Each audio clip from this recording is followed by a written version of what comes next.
So if you don't want to have your face recorded, feel free to turn your camera off. We also just ask everyone stay muted while Shirley is presenting. The structure of the event will go, Shirley will just have some slides that she'll share. And then the last 10 or 15 minutes, we'll open up dialogue with all of our guests for an opportunity to ask questions. Before I begin, I'd just like to make a land acknowledgement that we are gathered here today on the traditional and unceded territory of the Okanagan people. We recognize, honor, and respect the presence of Indigenous people past, present, and future. It's also National Indigenous History Month here in Canada, and it's also Pride Month. So I'd just like to give a shout out to all of our queer and trans brothers and sisters and all of our Indigenous folks in our community as well. So I'm going to hand it off to Shirley Wiebe, whose current exhibition, Follow a Path to the River, is on view at the Alternator Center in our project gallery until July 1st, I believe. Right, Shirley? Thanks, Marjan. It's so great to see everyone here. People as far away as Japan. It's wonderful.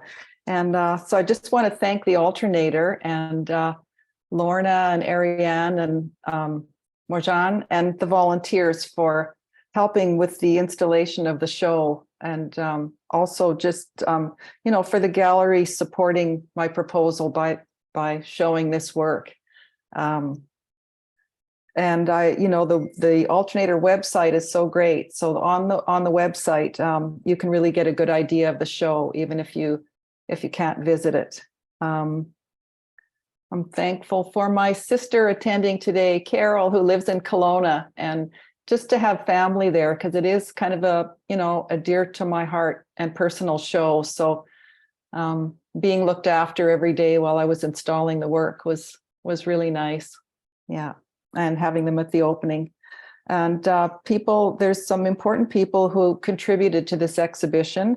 One is Faye Logie, who is here, I believe. And she wrote the essay called The Staircase after, many hours of conversation. And it really tells the story in a way I couldn't have imagined.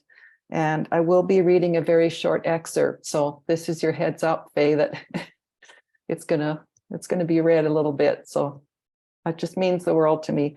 And also Rory Mani, who helped with the video editing of the video that's part of the show, and Zoe Pollack for being the presence in the video.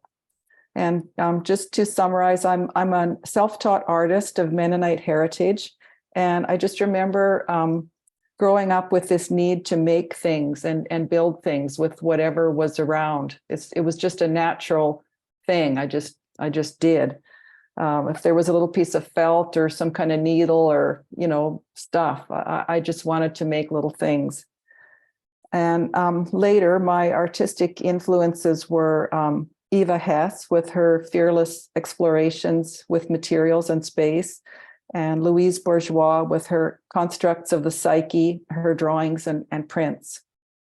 And I've continued to create forms or installations that explore an internal state of mind within a structure or setting, in relationships between landscape, memory, and individuals or community.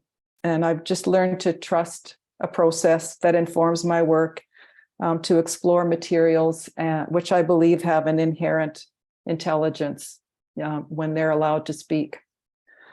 So I'm going to begin this talk with a bit of background of the Berlin art residency I did in 2009, then show some work I did before and after, and then half of the talk will be just focusing on the show. So I'm going to start screen sharing now. I'll just see if I can do this like I was shown. I'm sorry.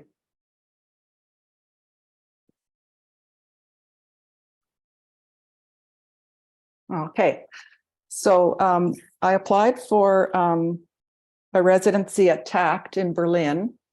They offered 1 to 3 month residencies, with a studio space and live-in accommodation. So there was a revolving roster of 10 international artists, and open studios were held every month, which were well attended and supported. So I applied for a 3-month residency, just really wanting to make use of the time and the opportunity. And I had gone to Ukraine about 4 or 5 months earlier, so I knew I wanted to be working on what I had found there. This is my studio space in Berlin, and I selected the largest space, as I said, and just to have enough room to build and document everything. And I gave myself a specific focus for each month. This was the first month, and you can see the image on the lower right. It's a photograph of the staircase I found. And the way I made the model was to just actually attach this vellum form to the drawing in order to get it to scale. And then from there, I made this little set out of cardboard, and I just carried it everywhere with me. It was kind of my way of exploring the city, and would just document it in different ways. So in this case, it was just something kind of strange lurking on the outside that looked like it was shaking. But sometimes I would do that, shake it and photograph. So I had a lot to focus on. So that was just a way of inserting it into the landscape. And this is my studio wall where I started the big drawing. I called it 30 days, and I would work on it each day, usually in the evening after I came home from seeing galleries or having experiences. This was in the winter. And I would, it wasn't really a diary of what was happening. Maybe it was a psychic diary. And I would just work on different parts of the paper kind of randomly, but the latter was a way of accessing that space. And, I kind of felt enveloped in that work. This was from one of the open studios where I was showing the finished drawing, and also this pink plastic drawing that I made during the last month. And I just wanted to create this sort of improbable structure that you could see through and could be interacted with. And you can see some of the photos on this wall show various people inside the staircase, which I would invite people to do. I thought of it as a social sculpture that only existed really if it was interacted with. So at the end of my Berlin residency, a few of the artists didn't want to go home when we're talking about staying and getting other places. And I was all enthusiastic for them. And then I started realizing I was kind of envious, and I wasn't ready to go home either. And it felt very exciting to have a 2-month extension on the 3 months. And I just rented a room in someone's apartment that I had met during that time. And so during that last 2 months, you can see this shot, I asked a gallerist at Loop Gallery if I could use the empty space between shows to shoot some photos of interactions with the studio and video. So this is Loop Gallery space, and he said yes. And then I also had this little 1-day show in a place called the Gas Station, and it could be rented as development basis for projects, an exhibition room, laboratory, discussion, presentation. And both of these venues were ones that I discovered as I was taking my staircase around throughout the city. So I revisited them a few times and shared about what I was going to be doing. And these two activities and actions gave me a sense of completion with this, the local sharing of the work. And now I'm going to go on to some work that I did before Berlin. So this was 2010 when I was there. And this was my first installation in 1996 in the Richmond Art Gallery. So as a self-taught artist, I developed a practice that was portable and mobile, not dependent on a studio presence, more of a laboratory where ideas were tested and realized elsewhere, a lab-coated researcher with clipboard, out in the day-to-day world is kind of how I saw myself. And I began to make small scale models as a way of clearly conveying my intention, both for myself and for the gallery or organization I was proposing. So this was like my first piece where I was trying to show this like an externalized, indecipherable memory. And it was after I had lost my sister. And I was thinking about, how life becomes so much more what's going on within us and how hard it is to really make that clear. So it was called Brief District, and this space was completely enclosed. And this was a show a couple of years later in Prince George. And it was just talking about the processing of the lumber in that area. And again, I built this small scale model, but I had to stick my hand through because people kept thinking it was the gallery. So this showed, no, it's the model. I'll go back to the piece. But I did use the little form for to have a carpenter help me build this full scale form. And you can see some of these shapes mounted on the side of the wall. So site-specific gallery proposals were based on research of the local community, exploring a felt sense between geography and the built environment, and then activating the gallery space in a transformative way.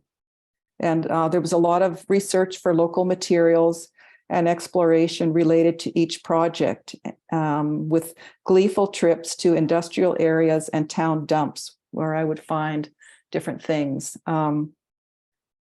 And interestingly, I did this work, and then there were all these mill closures at the time, and people lost their jobs. So this upended structure had a whole different meaning by the time the show came a year later from the planning. So there always seems to be, these elements that add a significance.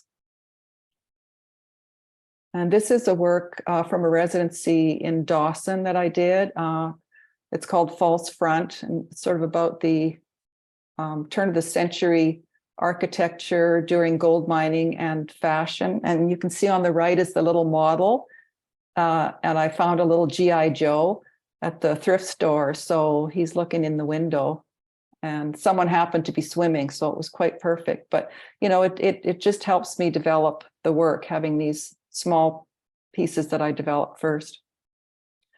This was a project in Moose Jaw called Topophilia, and it was about large-scale farming practices. And this material is bale wrap that's used to wrap the big round bales. And I was really fascinated with it, so I created this suspended field. And this work has gotten me like numerous other projects, and one as recently as last week. So it's so interesting because it took so much time, and I was thinking, oh, am I crazy? But it's a really significant work. And we put the sound of one cricket kind of within this field, and it really did sound like it was there. So that was kind of another part of the experience was audio. And this was in Stanley Park. They're called hibernators. And it's an old abandoned bear pit that I wanted to use. I really liked all that concrete. And so these were biodegradable and just left in place till they kind of deteriorated.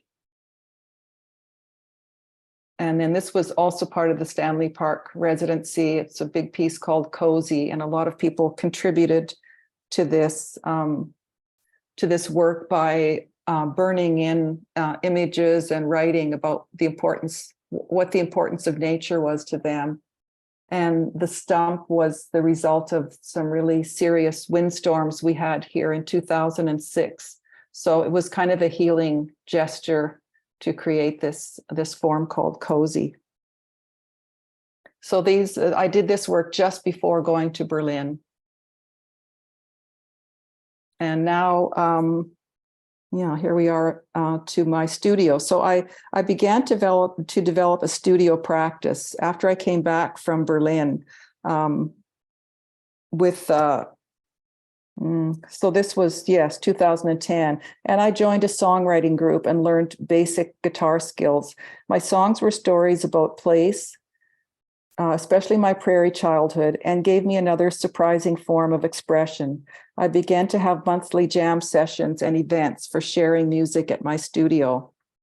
So I think I was all ready for the culture crawl, and we had a jam session, and it's kind of about the same 5 or 6 women who we've been doing this for a decade. And then I had other just monthly events where everyone who came had to do something, whether it was a poem or a song. So the audience, there wasn't an audience because we were all participants. And it's been a really nice thing to use the studio space for. So I began to develop a studio practice, mixed media drawing, sculpture, photo-based work, and I was also part of community art projects, collaborations, and an art collective called the Art is Land Network, where Faye and I began our creative friendship and collaboration. And I would participate every year in the annual culture crawl, and that's what this image is. So I'm all ready for the crawl. And I also became part of the art rental and sales program through the Vancouver Art Gallery, which really helped. I guess I was just trying to, do something other than this work that most people didn't see and that deteriorated or were temporary. So this was an attempt to be able to share my work with people who could collect it. Trace's Diary, this is an image of me. Trace's Diary was a project of photo documentation of my neighborhood and downtown Eastside redevelopment from 2016 to 2019. Again, a study of place as building sites consume the past. And I would do hand drawing on these and just felt like I was a witness at the rough edge of change is how I thought of it, because the sites were always gutted. So the building was gone and everything was unearthed.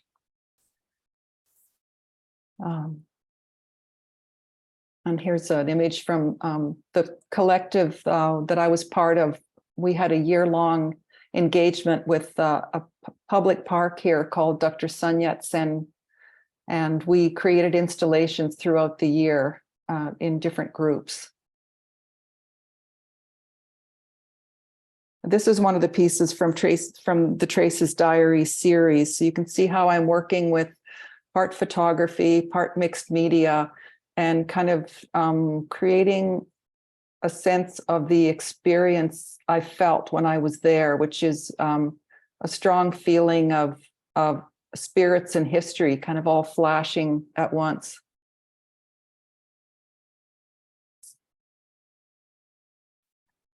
And in 2020, I was selected for an art residency with HCMA Architecture and Design and their 3 offices. And they invited me to create works for each office that were interrelated and that reflected a sense of connection, which was very strange because it was 2020 and no one was working in the offices. So for the first time, I worked with others' imagery. That was how I connected people through uniting their images and sketches and buildings they'd designed and photographs that I'd taken. So this is in Vancouver in the lobby of HCMA, this piece. And this piece is in Victoria. So it was wonderful to have this column to work with. And they actually installed this piece because of travel restrictions at the time. And then I was able to go later and do the hand drawing on top of the collage. And the third piece was in Edmonton. So I wanted to create this kind of prairie feel of like driving through the country, driving across, these roads where you see a long view. And also it's right in the work area. So people are seated at their desks. So it's kind of like they're looking out their car window when they look over in this direction. And it was really wonderful to have the opportunity to do those 3 pieces. And it was really freeing to use other people's imagery, because when I used my own, I treated it in a certain way, but this was, it just moved things forward immensely in my art practice and the way that I work. And the next project I did a year later was Gibson's Public Art Gallery. And I invited people to submit their photographic images of nature that I would use to build an installative landscape that I called Incidental Archive. So here's my model. And then here's the gallery space. So I was continuing to work with paper, but because it was a short-lived exhibition, I couldn't mount it to the wall as I had done at HCMA. So I had to find these ways to kind of float the paper or create objects.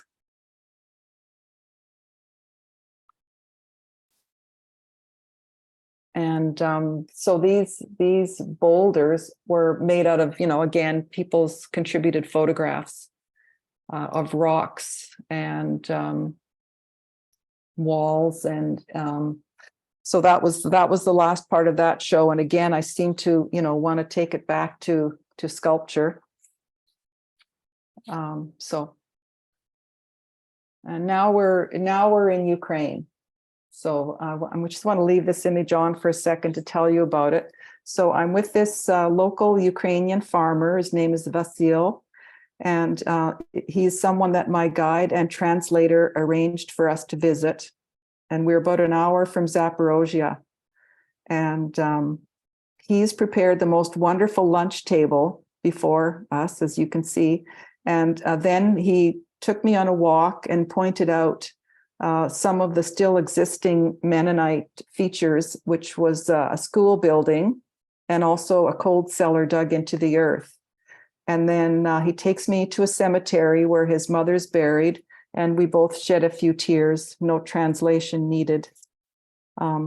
So now I'm going to just read a brief excerpt from Fay Logi's essay, The Staircase, and it tells about the first event in my journey to retrace the Mennonite villages.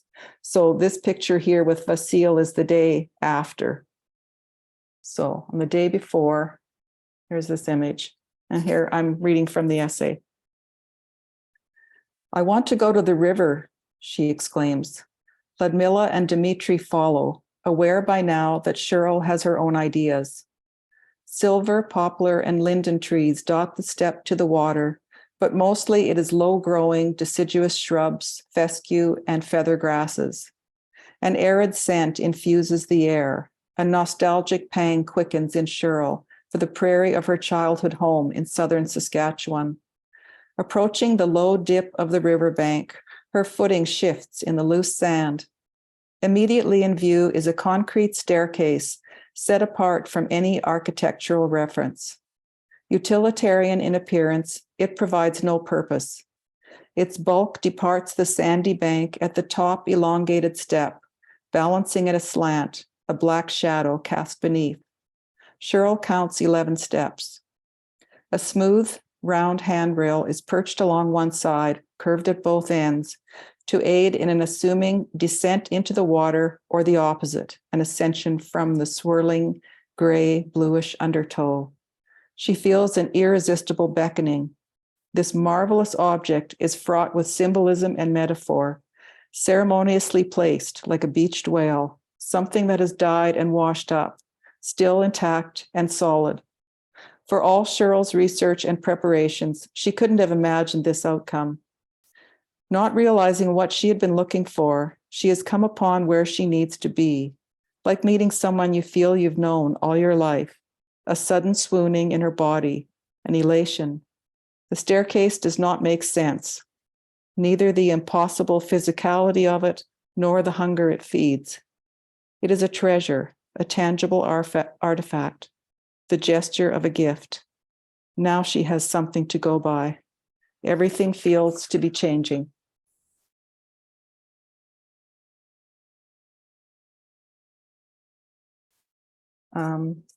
This is an image of my mother's hands holding her precious hymn book that she traced the words of while singing, and dementia had taken away her ability to communicate, but she could still sing these songs without a pause. And she passed away a few months after this photo and also my return from Berlin. And I guess what I've realized since coming back to this work is the significance of music and words and ritual to my history. And just looking at this song, I wandered in the shades of night. I mean, it's so poetic, and it just started. I started to realize that somehow I needed to bring this into the work, which I hadn't before. So the other reason I wanted to re-engage with this work was the Russian invasion of Ukraine. And it brought back the warm, resilient people I had met in 2009, the beauty of the farms, villages, and poppy fields I recalled visiting. I imagined the obliteration and destruction of those very same areas. Even since the installation of this work, torrents of water have burst through a massive dam that was blown up on the Dnieper River in southern Kherson region, Ukraine, this very same river of the exhibition title. This was one of the works where I found a way to include the music notation, which always seemed so beautiful to me as a child, and literally use it as landscape, to support us and to talk about. I guess what I remember is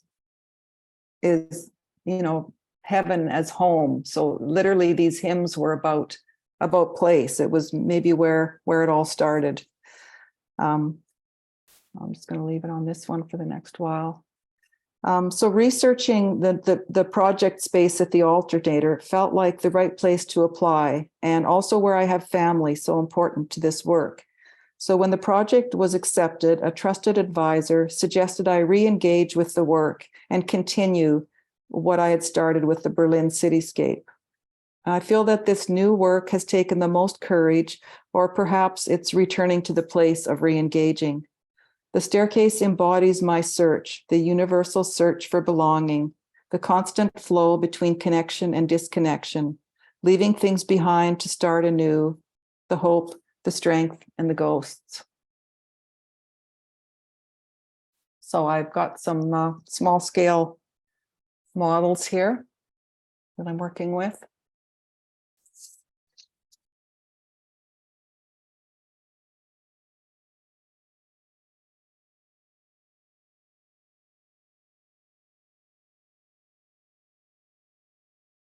And it really does help me imagine how to work in the space, so that when I arrive, I feel like I've already been there. So this was really helpful. And as I was driving to Kelowna, I was taking that really beautiful Highway 5 because I came on Highway 3. So I started to put my model out into all these different landscapes, and just create this little temporary gallery along the way.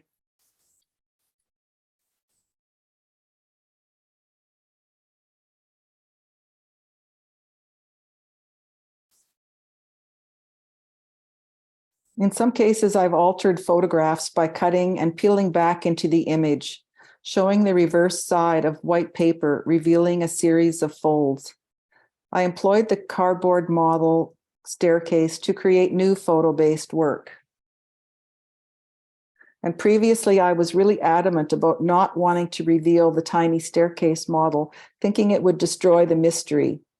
Yet it feels quite brave in its place on the floor, revealing an unraveling burden. The large-scale vinyl image of the found staircase that compelled this work is also part of the exhibition.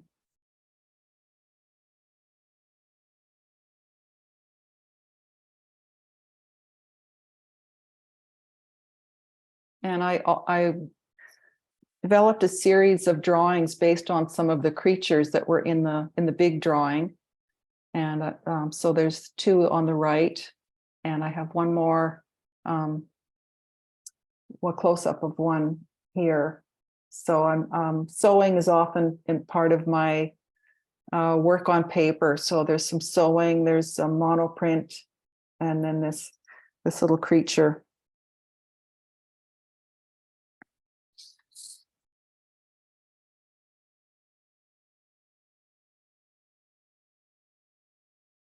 When I went to Berlin, it was really, at the time of this big upheaval in my life and loss. And I think it really spurred me to want to focus on work, that just talks about that disconnection and reconnection and the search for belonging, returning to the place, to look for something, look for clues, the hope and the strength. And interestingly, the loss of my son, that will be 17 years tomorrow. And I feel like all of these things are honored in this work, and that there's this sense of timing, that this was really the right time to have the opportunity to show this work and continue to develop it. So you can see here how I've, peeled away the stairs. So they're kind of coming out against the wall. And Lorna really helped me with this piece because I was trying to decide whether or not I should switch photographs that I had here. And I placed this one here, and it was just like, oh yes, this is the right one. So, it's always great to have that feedback, even making changes as things are getting installed. And here is there's just a 5-minute video loop where this pink staircase is placed by the water, and someone walks through, and there's the sound of the lapping waves, and it's accompanied by a song by the same title. And the song was another way of sharing my background and family, faith, and ritual, singing about the natural landscape that upholds us in our life journey and the value of trusting an inner voice.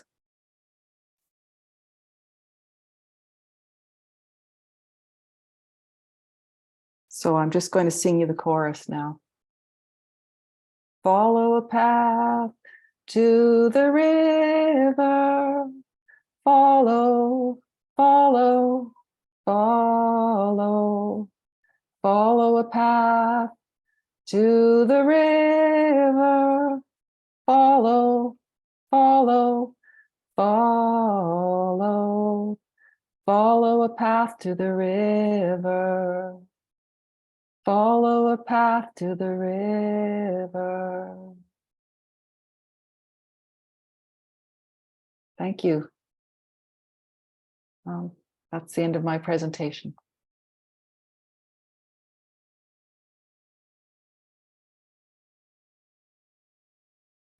Thanks, Shirley. That was great.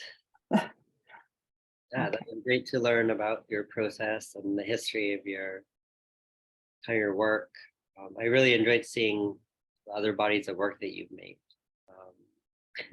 Let's open it up to the audience. If you don't feel comfortable speaking, you're more than welcome to put it in the chat and we can read it out for you. And I'm sure any questions or comments are appreciated. So.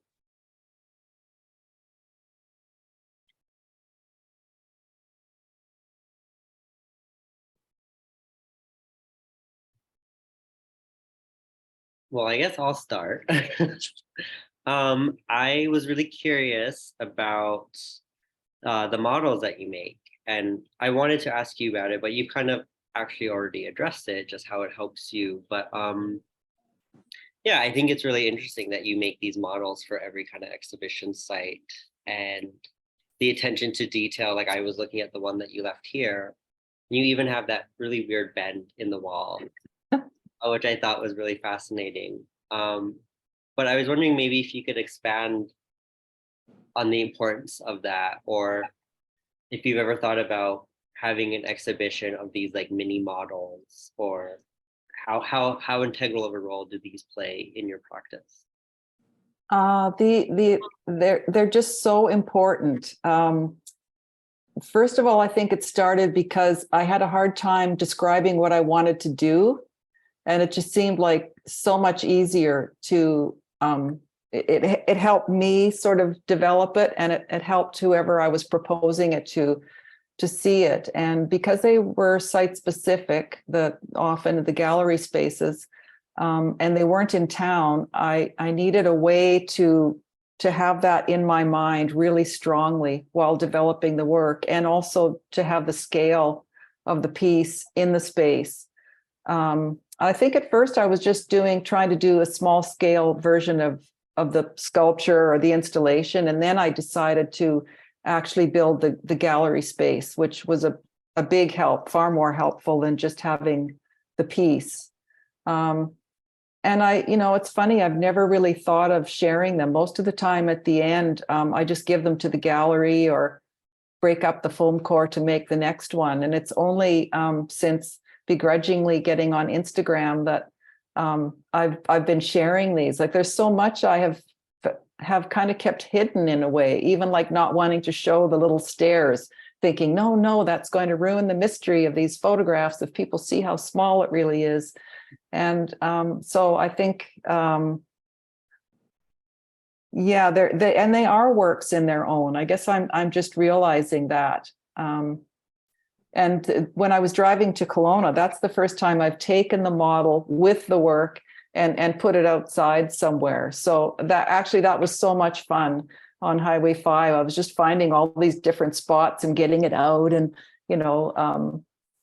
again, it's just they help me kind of experience the whole thing. It's my way of being in a place sometimes. So I definitely will continue to use them and encourage any developing installation artists to do that kind of thing, to help them with how they create a piece. And it just has always allowed me to arrive at the gallery, with way less anxiety.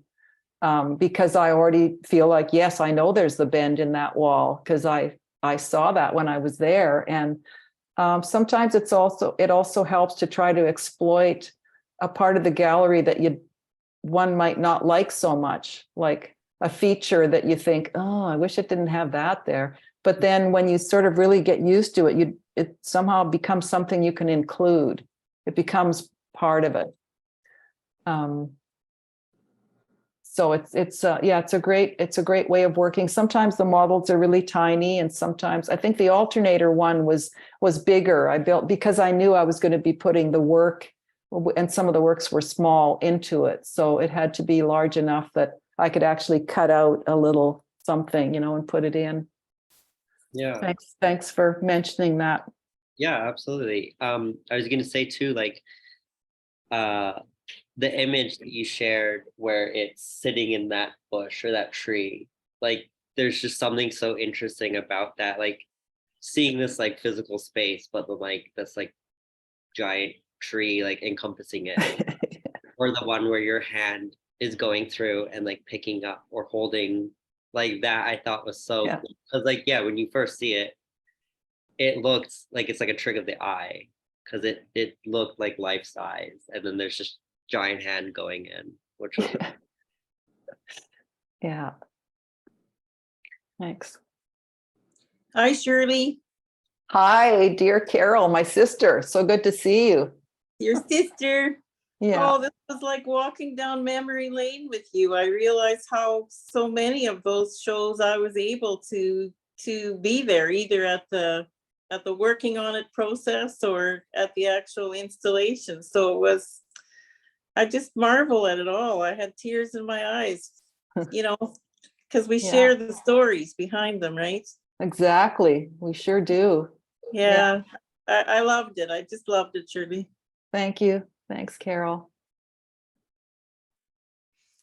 Yeah, hi, Shirley. I just wanted to say how much I enjoyed it too. And I feel like I've asked you so many questions that my mind is blank now, but I just thought you might want to just chat a little bit about your experience with Landscape as Muse, because I see that work also as very integrated into the way you work when you were in Haida Gwaii. Oh, right. Yes. It's funny, I was in my studio down, I still had a studio at home at the time, and I was having like not a great day, and I was trying to, at that time, leave the film industry and focus on my work. And I could hear the phone ringing upstairs, and I thought, oh God, it's probably like a call to work. That's probably what I should do, is just go back to work. And so I didn't answer it. That was the days of answering machines, right? So then I went upstairs and I played the message, and it was this Saskatchewan company that was making a documentary about artists working in nature, and did I want to be part of it? And I was just like, oh. So I like called back right away and said, so like, am I on a short list or something? And then you're going to decide who gets to go. And it was like, no, we've selected you, and you know, we're going to Haida Gwaii. So at first I thought, I shouldn't be going there. I'm not Indigenous. Oh, that's going to be terrible. What's going to happen? So I had to do some research about kind of settler background on Haida Gwaii, and you know, people who went there to try and start farms. And I took apart Brief District, you know, the enclosed, the beautiful enclosed space. And I had made all these little structures out of it. So they looked like a little community. And I thought I would have like a few different pieces that I would take with me and just put into the landscape, because I didn't know how I would build something there. So I took these along, and it was supposed to be a daytime shoot or something, but the weather wasn't right. So it was going to have to be later. And then I thought, oh, okay. So I got all these candles from town and put them inside these structures so they'd have some light, so that they were these little glowing, flickering structures on the beach. And that was kind of the main piece. And then it just went to darkness. And I found out later that this really favorite member of the community, this beachcomber, they had a memorial somewhere else on the beach for him. And they'd had all these rituals, you know, he was laid out with feathers and shells and everything. And this was the same night. And it felt like there was this, I don't know, odd relationship between what I had made, which also looked like this memorial type thing, and what was happening there. So I had 3 days, and I think I picked 3 different sites. One of them was collecting a lot of just beach debris and trying to sandwich it between these forms, working with these forms in different ways. And it was a really great experience and an excellent series. I think it had 5 or 6 seasons.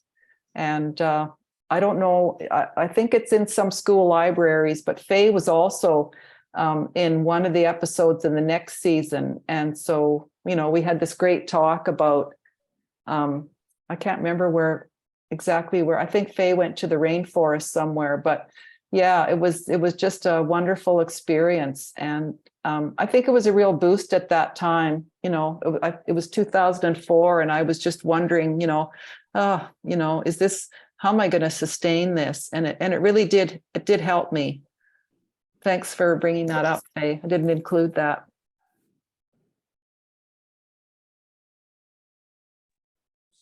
Hi, Shirley. Hey, Karen. It's such a gift you're giving us. It's really hard to let others know how precise you are when you work. And I have just loved your use of materials over the years. You know, your work up in Dawson was beautiful and so meaningful to the people that live up there. You know, the history, and you know how you had those shapes in the backyard of the house you stayed in. And then I think I got to know you a little bit better. And then all of a sudden you're telling me about bale wrap and all the specifics of it.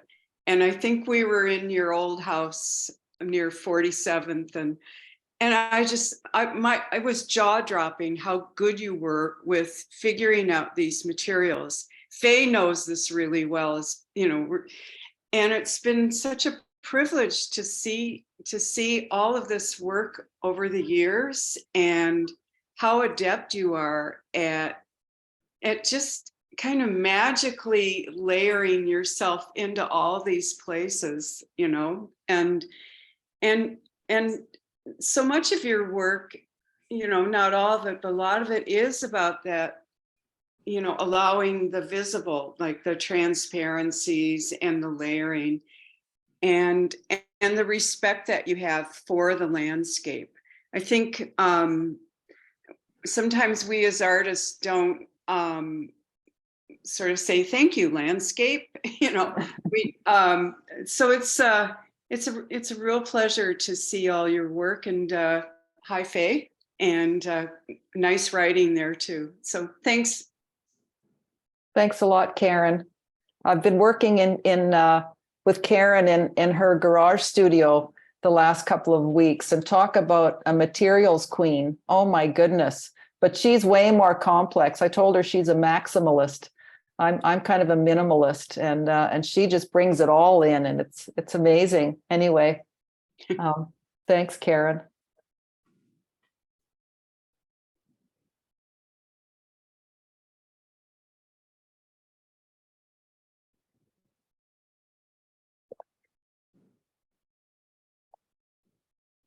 Yeah, I feel like I'm, you know, mastery. I was talking with Amanda, who's online here too, when I was visiting her studio, and just about how, you know, I'm always switching, or often switching materials and trying something new. And I don't feel like, you know, I'm sort of a master at one thing. It changes, and the whole thing for me is just exploring, what does this material want to do, and maybe what doesn't it want to do.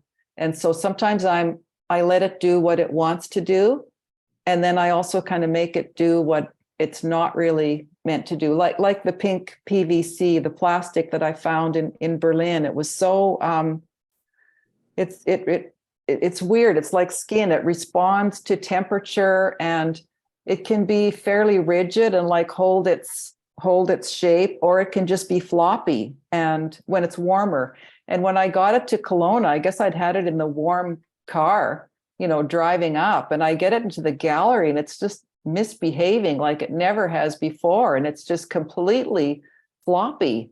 And you know, I'm doing all these things, and you know, Hannah's coming up with suggestions. What can we do here? And in the end, I had to kind of use monofilament and kind of support it so that it would keep some of its shape, so it didn't just look like a sweater someone had taken off and thrown on the floor in the gallery.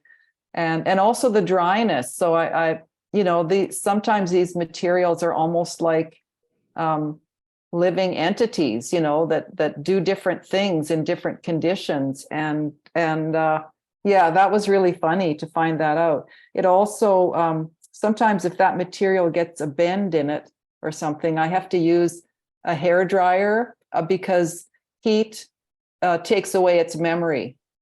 You know, so I call memory like a crease. A crease is a memory.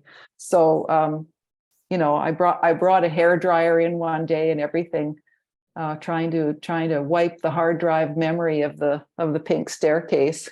And it's fastened with you know, those little round binder clips, because I knew I wanted to bring these items back with me from Berlin, and so they had to be things that I could assemble and disassemble. And I do like the rings too, because it's this piercing of the skin, which is kind of this painful vulnerability. And I think as artists, we're continually piercing the skin on, you know, on our projects and on ourselves. And so it felt like this beautiful kind of contrast in a way. And at first it was just, oh, what can I use? I thought of stitching it, and then I thought, oh, I'll have to take the stitching out every time. So these rings were practical, but they just take on, you know, they've taken on more meaning, and, you know, their responsibility of holding this skin together. We have a question from Amanda Wood. Okay. She writes, on mastery and material collaboration is such a great way to think about things. I'm a fellow follower of that path. It's so great to see how the work has evolved since I saw it in the studio.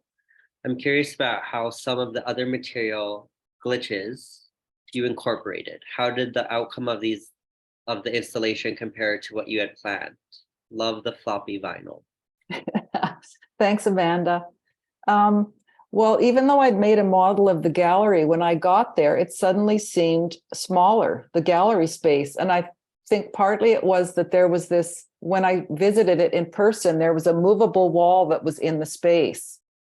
And when I came again, the wall was gone. So I actually had more work than what I could use, which is always great because then you can pick what works. But I had it changed from what I had in the gallery in that I thought I could put up more work. And once I started, it just felt like it was probably the show with the most pieces. Like it's different when you're doing one installation that fills up the space, but this was going to make use of wall space and things that I thought I was going to do once I was there just seemed like, I don't think this is going to work. Like I always try to imagine myself as the viewer as well. Like, what's it going to be like to experience this?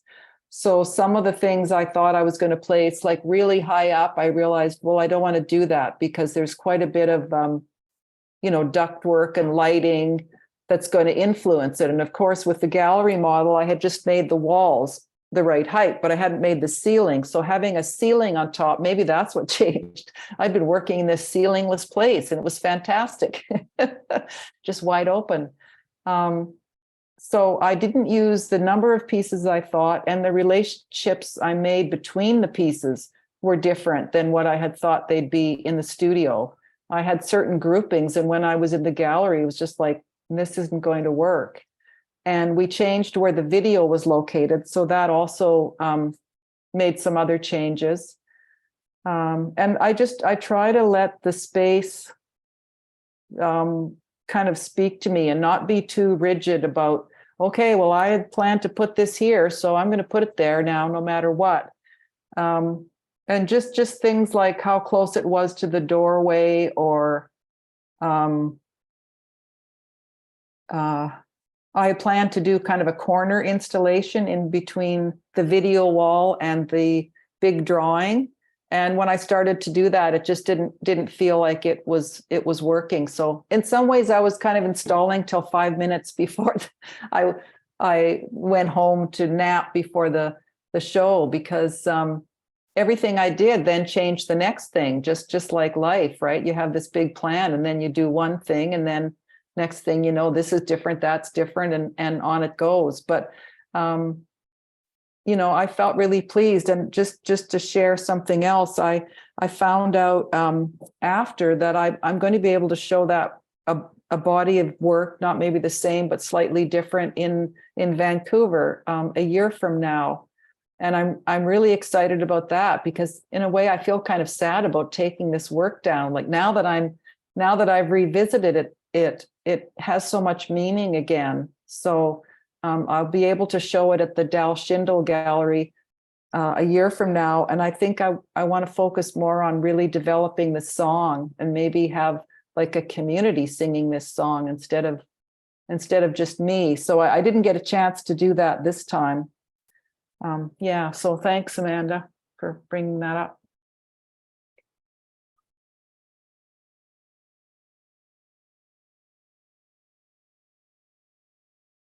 Hey, Shirley. I just have a kind of a funny question about humor. Oh, good. Every once in a while, I'm sure other people know this about Shirley. She is so funny sometimes, and it's neat in a way, because sometimes I think you see funny things in the materials. Like talking about that vinyl as though it's a misbehaving human, its skin is wrinkling and then it's frozen, and but it's always a little bit off to the side, that humor. It just kind of sneaks in a little bit underneath. And I don't know if you want to say anything else about it, but I just thought I'd share that little secret with all the other people here.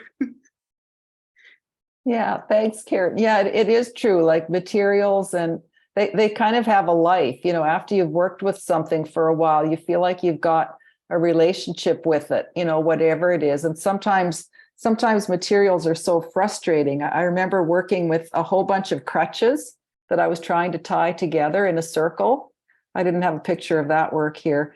And I had them all tied. It was miraculous. It was in the backyard, and this one little piece of the tie was hanging down. The cat came over and kind of went like that, and the whole thing collapsed, you know. So sometimes there's just like such a frustration with these things, you know, with what I'm working on. But it is kind of like, yeah, it's kind of like I do feel like I need to humor these materials sometimes. Like it's a way of kind of respecting them, like acknowledging that they don't always want to do what I want them to do at a given time. And maybe it's just a way too of kind of looking at the world. Like I feel like so much of my work, it's not even like I think of it as art. It's just, I'm just trying to understand, you know, this life around us. And it is all about relationships, it seems. So it's kind of a play on that. And I know that when I get tense and stressed about something, nothing works. So I've gotten better at just kind of not being too freaked out when it's not doing, you know, the expected. You know, I was starting to get pretty uptight with that misbehaving vinyl in Kelowna, because I just thought, oh, am I going to have to take this? Am I going to have to take you out of here and send you to your room? And yeah, it's just a way of working out things. And I'm glad we share that, because we do that in Karen's studio too. She gets right into that. You're muted now, Karen. Yeah, one thing I wanted to mention to others, they might not have seen this work in Stanley Park that Shirley, I probably tell Shirley about it every year. You know that work you did in Stanley Park, the cozies for the tree stump? Yeah. It is a gorgeous piece, but it also decays. But at the same time, there's a little bit of happiness or humor in it as well. Just the idea of making a cozy out of those discs of tree limbs that had fallen down in Stanley Park. And it's really tricky to pull that off, where you have this beautiful piece, but it's a tree cozy. How many people make tree cozies? Not too many that I know of. But it's elegant, and that little bit of humor is in there at the same time. And I think that makes for some compelling work that you've done over the years. So I don't know if you put that tree cozy back up on your website, but maybe it'll be back up there someday. Yeah, yes, it's there, and it kind of has a resurgence every now and again. Like 2 years ago, I was featured in this magazine as like one of the top 10 artists working with nature, and there was this picture of cozy. Like it was really bizarre. You know, some things just find their place years later. So it was this magazine called Precious, and I just applied. It was late one night, and I thought, yeah, I'm going to send Cozy in to do some work for me. And you know, it was great because it was an ephemeral piece.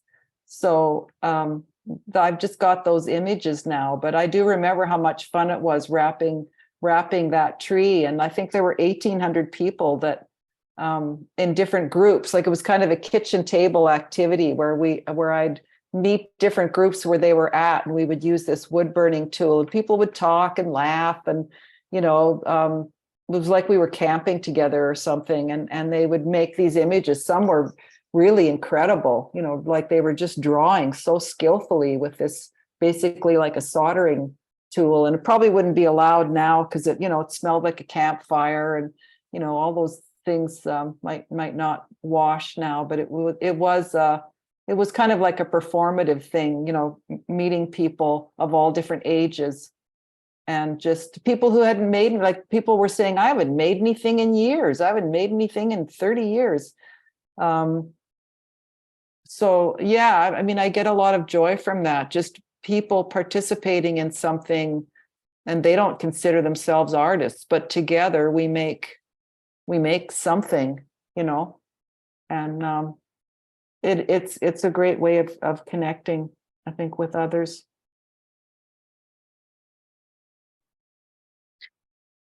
Great. Well, thank you, everyone. I think it's just after 6, so I think we'll end it there.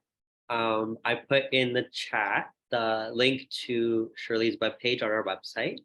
You can read the essay by Faye Logie there.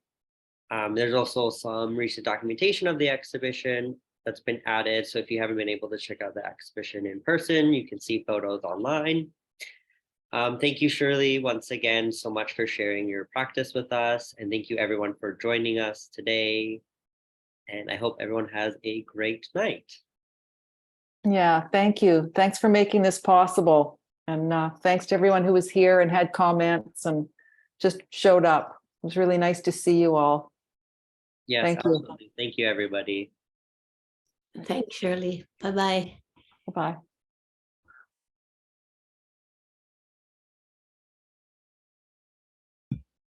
Thank you, Shirley. Thanks. Awesome. Oh, that was great. Yeah, Great. thanks so much, Shirley. It Yeah. was really good. And I will send you the recording Okay. next week, of course. Okay. Well, thanks again so much. Really Yeah. meant a lot. Of course, yeah. All right. It was great. I'm glad this happened. Yeah. All right. Okay. Have a great evening there. You too. Bye. Bye-bye.